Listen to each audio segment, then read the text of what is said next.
Buenos Aires con el expresidente del Consejo de Ministros, el doctor Pedro Cateriano, que es el secretario general del nuevo partido Libertad Popular. Pedro, muchas gracias por concederme la entrevista. Buenos días, encantado. Secretario del Plan de Gobierno de Libertad Popular. ¿Qué es Libertad Popular? Uno asocia con el liberalismo, pero hay varias variantes, versiones del liberalismo. Bueno, es una agrupación que cree en el liberalismo. Efectivamente, nuestro ideario se ratifica nuestra creencia en el orden democrático y constitucional, en la economía de mercado como un mecanismo fundamental para lograr el desarrollo económico del país. En ese sentido, el partido pretende participar en estas elecciones generales que se realizarán el próximo año y estamos trabajando con ese propósito. No tuvieron ninguna observación porque el Jurado Nacional de Elecciones observó a varios partidos políticos. No tuvimos ninguna observación. Es más, fuimos de los primeros en inscribirnos. A mí me llama la atención, en realidad, este escándalo surgido en estos días en el Perú, porque en nuestro caso realmente el proceso de revisión, de verificación de firmas, de fichas de inscripción fue sumamente riguroso. Es decir, no solo se cotejaba la firma del militante, sino también su huella digital, el nombre, la dirección y todos los datos del documento nacional de identidad. Disculpa, en los últimos años subieron el porcentaje de las afiliaciones y de las inscripciones a los partidos, ¿es así? Bueno, en realidad antes se pedían firmas de adhesión, ahora se piden militantes y se exigió lograr 25.000 militantes para poder lograr la inscripción electoral. Antes no, repito, se solicitaban adherentes en planillones, no eran inscripciones en los partidos. Un tema que llama la atención, la gente que no está vinculada a la política asocia a un exministro con el gobierno al que sirvió, pero uno es ministro de la República del Perú y no ministro de un presidente. En este caso, tú fuiste ministro del hoy condenado y encarcelado Ollanta Humala. ¿Qué opinas de esta situación? Bueno, en el caso del expresidente Humala, se le ha condenado por recibir financiamiento ilegal durante su primera campaña electoral.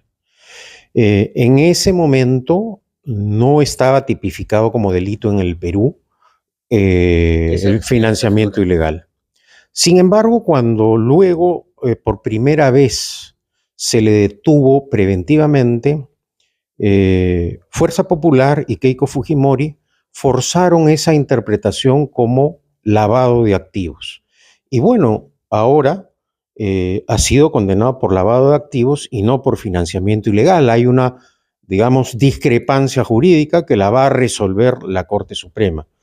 Pero para que exista el delito de lavado de activos, se tiene que probar el origen ilícito de los fondos, que la persona reciba ese dinero, que ese dinero lo deposite en el sistema bancario y retorne a él.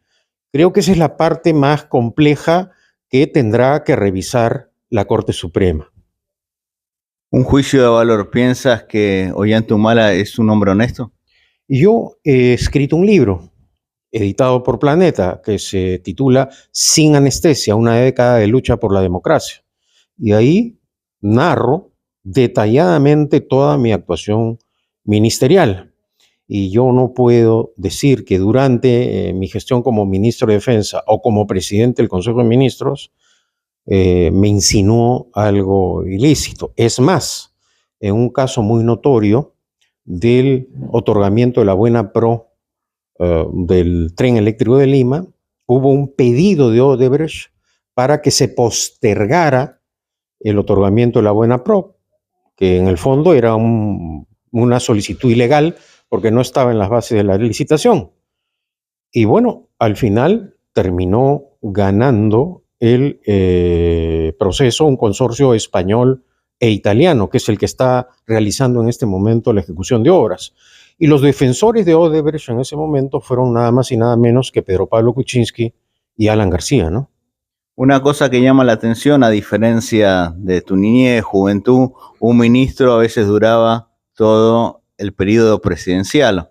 Hoy el común de los peruanos, incluso a veces hasta los periodistas, no sabemos quiénes son los ministros. ¿Qué nos puedes decir de esta situación o de los ministros que tienen un enroque, que van de un lado al otro? ¿Cómo se puede lograr estabilidad con este problema que también hay de la famosa censura? Bueno, en mi caso, desde que se creó el Ministerio de Defensa, soy el ministro que más ha durado en toda la historia, cerca de 3 años. Y en la presidencia del Consejo de Ministros conmigo ha ocurrido una cosa muy curiosa. Cuando la gente creía que no me iban a dar el voto de confianza para asumir el cargo, me lo dieron.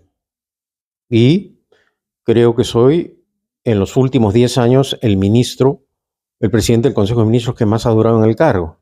Pero, sin embargo, durante la pandemia, es decir, en una crisis sanitaria internacional a nivel mundial, cuando me convoca el expresidente Vizcarra a ser presidente del Consejo de Ministros, la gente creía que me iban a extender el voto de confianza y no me lo dieron. Apenas estuve 20 días en el cargo, ¿no?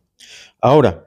Disculpa, ¿el voto de confianza es más un rechazo a la figura presidencial o a la figura del ministro? Porque parece que el ministro paga las consecuencias de la campaña política en contra del presidente de turno. Bueno, en nuestro esquema constitucional, el presidente del Consejo de Ministros no es jefe de gobierno. Sin embargo, tiene toda la responsabilidad política del gobierno ante el Congreso. Y por esa razón, al asumir sus funciones, tiene que exponer el programa de gobierno.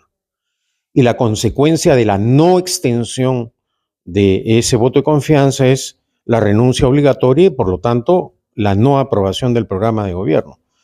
Ahora, ¿qué ha implicado esta alta rotación de ministros, de presidentes del Consejo de Ministros y de presidentes de la República? Esta es la etapa más convulsa de nuestra historia republicana y al final esta inestabilidad política ha afectado gravemente el desarrollo económico del país y también la seguridad jurídica y política. Para complementar, esto es un caso inédito en la región. Recordemos que Luis Arce en Bolivia está por finalizar el mandato y tiene muchos ministros que arrancaron con él. Lo mismo Milei, salvo algunos cambios que hizo en los primeros meses, hay continuidad, cosas que Perú no lo tiene. Claro, y entre otras cosas, porque nosotros tenemos un sistema multipartidario con una gran cantidad de parlamentarios que llegan al Congreso y al poco tiempo están renunciando al partido, formando agrupaciones independientes. Y digámoslo claramente, esto ha traído como consecuencia una anarquía política en el país los últimos 10 años. No se puede gobernar cambiando ministros cada 80 días o cambiando presidentes. El cambio de presidentes es el rompimiento de la estructura, no solo del voto popular, sino del funcionamiento de la estructura del Estado. Y eso es lo que hemos estado padeciendo los peruanos por, fundamentalmente, no respetar el voto popular y malinterpretar la Constitución con fines políticos.